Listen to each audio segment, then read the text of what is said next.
they run a 30-second thing on there on all of them. But what I do is on the shows, when I do the show, I like with New Kitchen.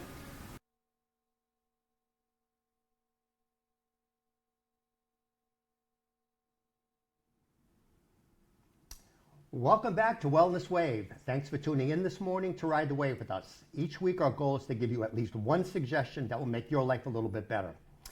Everything we discuss on the show is for informational purposes only and should not be taken as medical advice. Always seek the guidance of your doctor. My name is Phil George. I'm a clinical biochemist, a certified personal trainer and health coach. And I'm here today with Dr. Amir.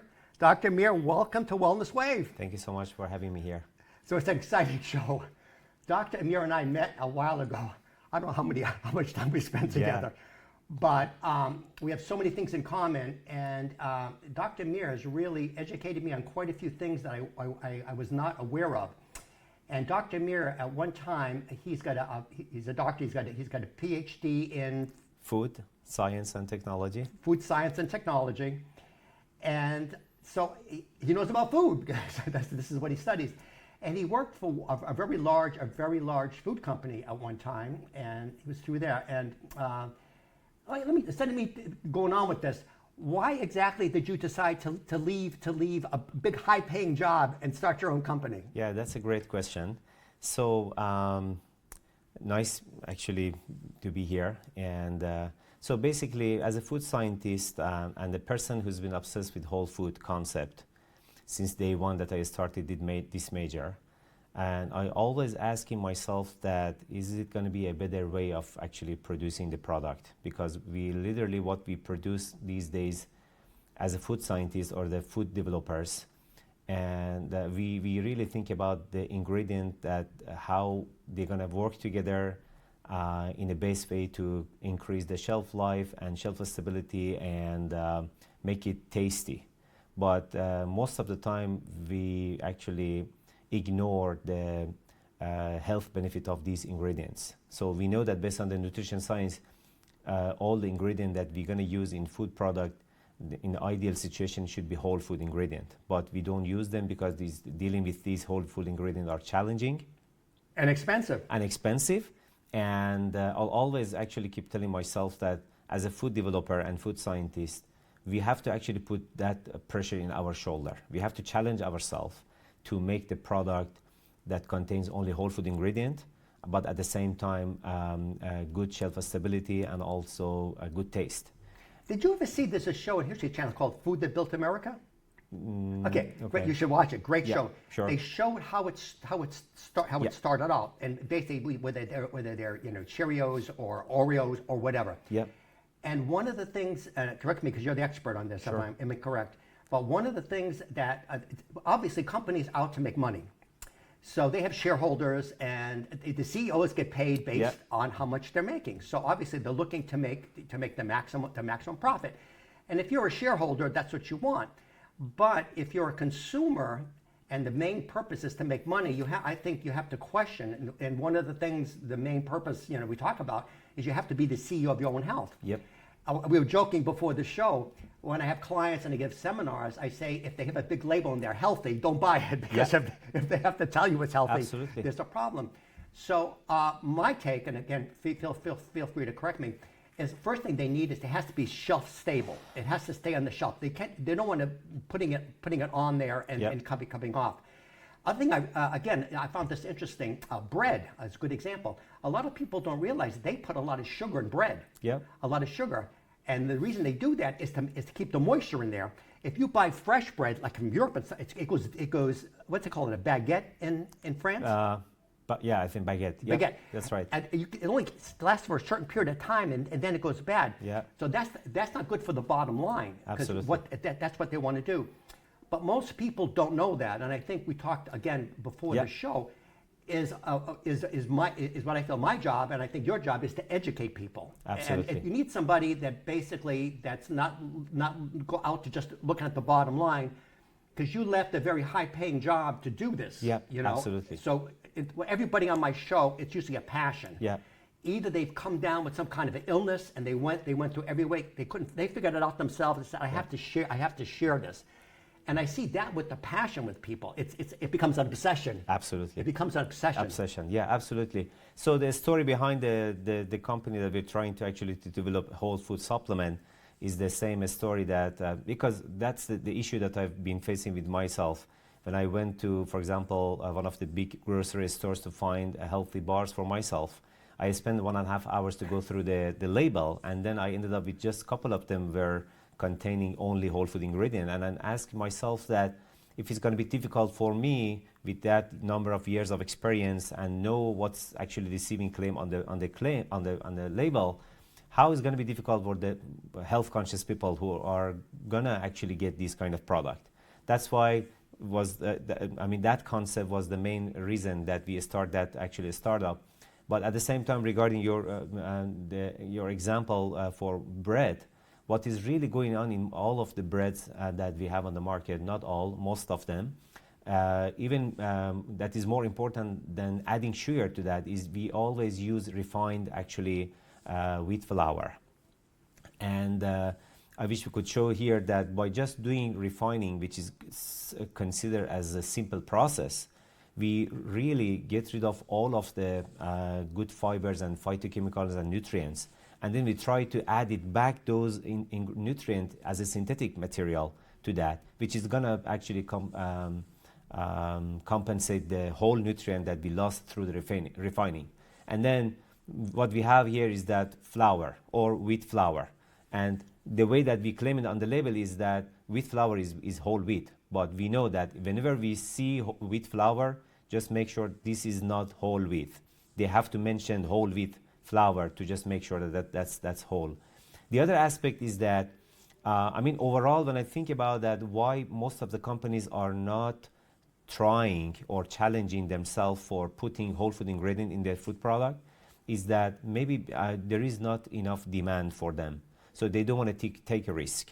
So for someone like me, I ask myself and challenge myself that how we can actually change the culture, raise the awareness in the community in a way that actually create that demand from the customer.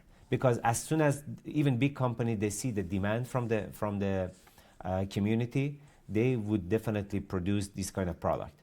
But for me as a startup, as you mentioned, I do have passion. I do believe that this is the product that everyone should use, but we have to bring them and make them accessible for all community and talk about it.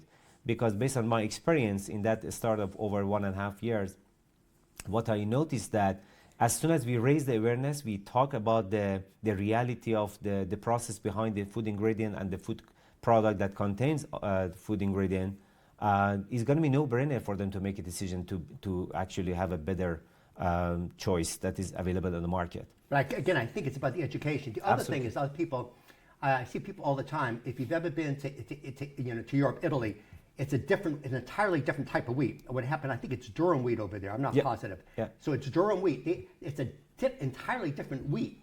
The other thing, in most European countries, glyphosate, which is Roundup, which is a poison, huge lawsuits. There's huge amounts of lawsuits going on. The other thing is the FDA subsidizes wheat growers and corn growers, a big thing, and soy growers. Yep. So that's what they're going to do. They're going to make it. So what they do is it's very inexpensive. The taxpayers are subsidizing it. So when you're eating the bread, not only are you getting the sugar, you don't realize it. The other reason they put sugar in it because it keeps moisture in there. Of course. It makes it nice and plump. Yeah. So you're trying to be on a low carb diet and you're eating bread and it's sugar. Not only it's a trifecta. Not only are you getting the sugar, you're getting the wheat, and you're getting the bad wheat because it's GMO wheat. It's GMO wheat, and it's sprayed with glyphosate, Roundup, with the poison. Yep. You're basically, in my opinion, it's meant to be over the top. I think you're basically eating poison. Maybe small parts of it. Yeah. But there's a saying in toxicology: a dose makes the poison. So you eat enough of this stuff. But the whole idea is, again, most of this money is spent on advertising. Yeah. Wonder Bread, it's wonderful. Your kids are eating their hat, they're smiling. Yeah. They spend so much money convincing you or convincing your kids to eat the stuff, or Cheerios, or stuff like that, to eat that stuff. But again, it's all made with wheat in this country. That's not the same kind of wheat. A guy at the gym was telling me, I ate all this pasta over there. I gained no weight. It's called the French paradox, right? Yeah. To where the French are eating all this stuff and Yeah. they're drinking wine and they're thin and no problem because they can eat this almost this with the identical food, the bread, but it's different bread, different this, bread. different Yeah. that. So again, that's where the education that's where the education Absolutely. is, and that we have a Ph.D. here that knows this stuff that's dealt it from both sides. And we talked a little bit too about we talked about using cold press as opposed to natural. So why don't we get into that? Yeah, absolutely. So cold press is actually my favorite terms on the label, and is not going to be perceived as all natural yet. But I think the more people abuse that term in future, that it's cold press, but they are doing something behind the scene as a processing condition. So we have not got yet there. So whenever you see in the cold press on the packaging now, I think they are a legitimate actual claim. But always we have to take a look at the ingredient to see what else they have added to that. But overall, cold press is the concept that, based on the nutrition science and also the food science, we know that the less heating process we have in the processing of the food ingredient and the overall food product, that's going to be the best way of keeping all nutrient in the food. So if we can use that cold press, which is going to be happening in most of the oils right now, and I'm sure some of the fruit juices and vegetable juices we use that claim on them, which is really nice because that's the best way. But again, cold press, in technical point of view as a food scientist, so you're going to actually extract whatever comes from that fruit and vegetables, which is going to make it difficult for shelf stability. So for example, one of the ways is that when we cold press the fruits and vegetables, is going to impact on the appearance. Some part of that is going to precipitate in the bottom of the bottle. But if we raise the awareness and educate the people that this is how the natural product should be, and then don't think that, that appearance is going to be defective somehow, and then, take the other one that is more transparent and the color is stable. Is prettier. Pretty. Yeah. I gotta say, so Yeah. New Kitchen in Worcester, one of my favorite places to go, they have cold pressed juice, and that's exactly what we're talking about. Yeah. If you go into New Kitchen with times, I like to call, they have a lot of ugly fruit. Yeah. I love that because it's local. Because what happens is through genetic engineering, they're changing. It used to be like an average banana was like this big, real banana. What they do is they genetically modify it to be it's the same thing with apples and everything else. Yeah. The other thing, what I do is when I buy blueberries, I always go for wild blueberries because they're tiny, but there's so much more nutrient with a lot less of the fructose in it. Absolutely. The other thing in terms of what Amir's talking about in terms of also the heating, there's a lot of stuff people are saying that meat's bad, blah, blah, blah. But what they don't realize, it depends what you do to the meat. So what they found out is they did studies that saying meat causes colon cancer, but they don't break it down. What happens, a lot of people, they'll grill the meat, they'll make it black, okay? What happens when you heat anything to an extreme, especially meat, you do something called denature it. Yeah. It releases something called heterocyclic amines. Heterocyclic amines is carcinogen. Yep. So guys, your bacon, your meat, do not cook it. Do not burn it, because even though that was my favorite thing in the world. It's like to go out to the to the buffet. I love that, but I was uneducated. I never realized it was bad for me. It's just like with the juice, just like with everything else. Yep. The other thing, again, correct me if I'm wrong, if these different juices and stuff, they're not in the refrigerator section. They're on the shelf. Yeah. They could be on the shelf forever because they heat it up enough so it's stable. But you can't put cold pressed juice. You have to refrigerate it, right? Absolutely. You have to keep it in the refrigerator because everything is in there, and then shelf stability is shorter. That's why maybe a lot of companies, they don't want to deal with that. But we actually have a good technologies that we call it ultra high temperature that we use. So basically, when we have a high temperature in the shortest period of time, that's going to be the best for keeping all nutrients. And then this is the best way of actually pasteurizing the fruit juice.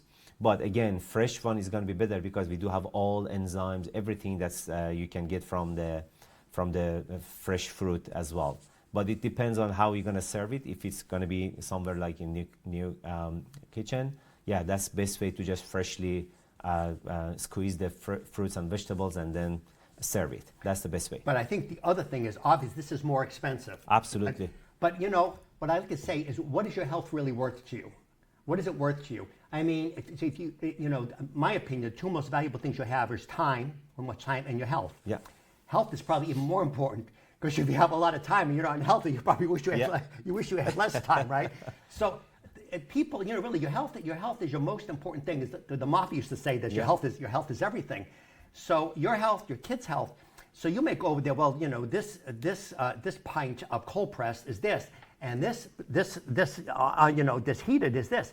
But again, what are you getting from it? Yeah. So I think that's the whole thing. You have to be an informed consumer in terms of whatever. And if this guy has trouble figuring out what's on the ingredients, we have trouble figuring out what's on the ingredients. That's why we were talking before the show. I have trusted sources, and Amir's one of my trusted sources. Thank you. So I mean, he's you know, obviously there's nothing wrong with making money, but you can make money and still be passionate about being passionate about what you do, and that's what that's what I find. Absolutely, I certainly believe on that. That's why we are doing our best to just raise the awareness, as I mentioned, talk about the different aspects of, for example, food product, truly healthy food products. When I say truly healthy food products, those products contain only whole food ingredient, and truly whole food supplements. Again, the same concept that the supplement should contain whole food ingredient, because that's the best way of getting all the nutrient. But unfortunately, what's happening here now in especially the supplement industry is worse than food, because FDA have more authority to talk about this stuff and then monitor and regulate. But in supplement industry, the Wild West. That's unfortunate, and we do have a lot of misconception and myth in the industry. So raising the awareness and telling the people that what's the best way of identifying these truly whole food supplements in the market, that's the key. And at the same time, bringing that transparency in terms of the processing condition behind the ingredient, and a lot of tricks on the label, how to actually read the supplement fact, and how to read the ingredient list. A lot. That's why we are trying to actually gradually talk about it. And I think when we have that awareness, the demand for that kind of product is going to get increased. That's why we can actually have a better situation in near future, hopefully, to when we talk about whole food, for example, vitamins, vitamin D, whole food, multivitamin. These are not the term that is going to be strange for the people. So they can easily actually resonate with them, and then they can buy it immediately. Well, I think of what other people think too. I'm trying to think what the audience is thinking. Well, why not get synthetic? It's this, and this. There's a term called bioavailability. Yep. Okay, I'll give you a good example. I've dealt with bodybuilders. I've trained bodybuilders, and the joke was. So what happens is, you could have 10 grams of protein from here and 10 grams of protein from here. What they found is something called a DIA score. It stands for digestible amino acid score, and you can look that up. So you could say, well, I can get 100 grams from here, and this costs this, 100 grams from here, but this part is only like 20% of it's actually absorbed, or this is 90% absorbed. The joke among bodybuilders is they will clear out the elevator because they're passing so much gas. Because what happens with an amino acid, what happens if it's not used as amino acid to build protein, what it does, it releases a lot of waste products. So one of them being nitrogen. You heard of BUN, blood urea nitrogen. You've seen that in your blood test, creatinine. Those things. It's a waste product. Yeah. The other thing you talk about, maybe protein damaging your kidney. It's not the protein, the amino acids. What it is, it's the waste product of things you can't use. So your body, we've been around for millions of years. We've only lived like this for the last 100 years or so. Of course. Your body is used to natural stuff. This is what we're used to. So what happens is, if you're taking synthetic stuff, your body says, what the heck is that? Yep. What the heck is that? So that's the reason why you want whole food as opposed to something else. The other thing, even with whole food, you have to be a little bit careful that it's not sprayed with glyphosate and Roundup. Absolutely. And that's what Amir's doing. He's making sure, and not only is it whole food, it's clean whole food. Absolutely. So there are some terms, for example, everyone is familiar with organic. And the funny thing is that we put organic on the product that are completely junked. So I saw a brand selling a candy. They put actually organic on the candy bar. So I'm asking myself that sugar is sugar, right? And then we don't care that if it's organic or not. So be super careful about the organic. It's good, is a great practice, but I think organic has a meaning when we only deal with whole food ingredient. So if you have a product contains only whole food ingredient that are organic, is much better than like non-organic one. That's one aspect. The other aspect I think is that regarding, I'm going to focus more on supplement because, for example, we know whole food supplement is a good term that everyone is trying to talk about it, and big companies are actually aware of that value, and what they don't still use whole food ingredient as a source of supplement. What they still do, they still actually use their synthetic vitamins. They mix it with a tiny amount of dried fruit powder and vegetable, and they call it as whole. Or they feed it to the yeast as a microorganism, and they sell it as fermented whole food supplement. So nothing wrong with selling synthetic vitamins because these are the vitamins for many years. They've done a good job in terms of the treating the deficiencies. But now, based on the new information that we have, if you have actually option to get the whole food source of vitamins and minerals, why not?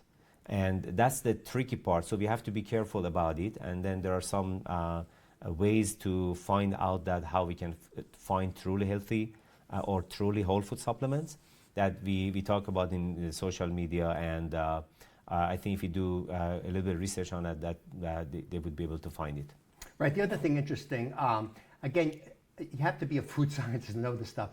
What happens is a lot of times, even with pregnant women, what they'll do is they'll tell them to take folic acid. Now, folic acid is not as bioavailable as methylfolate. So that's the whole thing. So even though you're saying folate, there's two entirely different forms there. And the methylfolate is much more bioavailable. But because it's less expensive, they're going to put the folic acid. Absolutely. So, and even again, I think this is correct. The average physicians had one course in nutrition in medical school. You know, and God bless physicians, but I'm saying that and unfortunately, nutritionists too are being trained for this stuff. They're trained a certain way. So a lot of times it's like the standard of care. This is what they're supposed to do. And I remember I got certified as a health coach, and I went through the whole thing with that. And I was on the phone every other day with them. I said, "This is wrong. This is wrong. This is wrong." I remember one thing in particular. It said what's the problem with being on a ketogenic diet? And the answer was it causes basically I can't think of the word of it now. It causes anyway. It causes a disease. I said, no, it doesn't cause a disease unless you go to an extreme form of it. Yep. These are the things. This is out there, and again, the food industry is a huge company. The two big ones are Big Pharma and Big Agra. Yep. They donate billions of dollars to lobbyists and stuff like this. So the FDA is basically, again, they're being, you don't bite the hand that feeds you.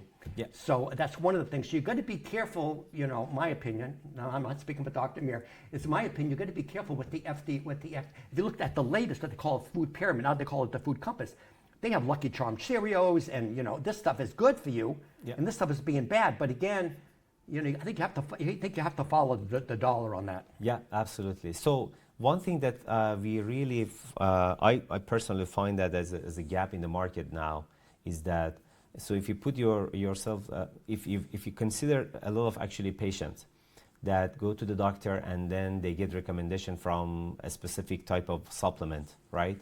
And then when they step out of the clinic, they get exposed with the million types of actually brands and, for example, vitamins to get. And even if they ask the doctor which brand I have to take, they have no idea because they have no idea about the process behind that. So that's where someone like me as a food scientist who knows the process behind that they can actually come and help them. Or collaboration between a food scientist, nutritionist, and doctors would be really helpful for the community to provide the whole package to them. So in that case, that's what I'm doing right now. I'm communicating with a lot of actually holistic coaches, holistic nutritionists, and also doctors to tell them that we are available to help you, and let's work together just for the health of and well-being of the community. That is really important to address that. Right, and again, one of the things, what's happened, unfortunately, when the government, and I was trained when I was a health coach, they call it my plate or something like that, and we were taught when they ask you this stuff, tell them to go to my plate, and you look at my plate. Again, they've got Lucky Charms cereals, they got all stuff, stuff up there. But again, this is what they're trained. Unfortunately, what happens is this: when the FDA comes down with a guideline, the schools have to follow it. Number two, health coaches have to follow it. Doctors have to follow it. So this is the reason why what's happened. The problem is with schools now. Now it used to be called. You're too young for this, but it used to be called adult onset diabetes, because it only happened to older people. Now they had to change the name to type 2 diabetes, because so many kids now have it, and like so many people have pre-diabetes. I have a friend. I've got more than one friend. Fortunately, I have a few friends, and they're school teachers, and they can't believe the stuff in there. That's for the VA and hospitals. Yeah. And hospitals, the same with hospitals. This is the food. I remember there was a very famous health influencer, and her child wound up having a concussion, and she fortunately had access to a holistic, neurologist. And he said for her, the first thing I want you to do, put a sign over the bed: no hospital food, no hospital food, because they're giving him diet sodas, which is one of the things. Yeah. It's a neurotoxin. Yeah. So you're already messed up, and they give you a neurotoxin. Plus they're giving you the sugar. Plus they're giving you this. You're giving them that. And fortunately for her, she was able to do it. But again, it's not the hospital's fault. But this is the standard of care. This is coming down from on top. Absolutely. So one thing that I was thinking about that to share with you now is that I think the holistic approach and reductionist approach. So a lot of even doctors believe that when we talk about, for example, health effect of an orange, for example, so orange is healthy because of some specific nutrient that exists in the orange. For example, vitamin C, right? Okay, let's make it convenient. So instead of actually providing the whole fruit and whole orange, let's extract that, for example, ascorbic acid as a source of vitamin C from fruits and vegetables, and then give it to and sell it and then it's going to be convenient, right? So the people who are dealing with junk food, fast food, those kind of things, it's going to be convenient for them that instead of getting the fruit, so they get fast food plus synthetic vitamins. So they believe that it's going to do the job as whole food actually diet, which is not going to be the case at all. And that's one aspect. So we always have to think about, as you mentioned, about the whole food. It's not about one single ingredient, or it's not about one single nutrient in the whole. So our body is made to deal with whole food because we have a combination of nutrients that are working together synergistically. So that's the best way of getting the optimum effect of that or those nutrients as a whole food. And everything is made naturally for us. Why we are trying to actually manipulate that? Why trying to extract something to highlight it and then put another sophisticated technology to make it, they call it more bioavailable using nanotechnologies. So I used to deal with all of these nanotechnologies and sophisticated technologies. But when I actually think it now, any technologies that we are using right now, most of them they are dealing with, we have to add another actually synthetic material to that to make sure that the technology is going to work. And then we patent it. And then we show it that, as that's the proprietary actually technology, and then market that. So instead of all, what I'm thinking is that, or a lot of actually holistic coaches and believers think that let's deal with actually whole food, and then challenge again ourselves to mix these different types of whole food in different format for the people. An interesting saying, I forgot who said it. It says, nothing in biology makes sense except through the lens of evolution. Yep. It's called evolutionary biology. And again, we've only been like this for about the last 100 years. Seed oils came out in the 1890s or something like that, right? It came back a long time ago. A lot of people don't realize that what happens with seed oils is they used to be used for machine lubricants. And they found out a way of basically to to do away with it.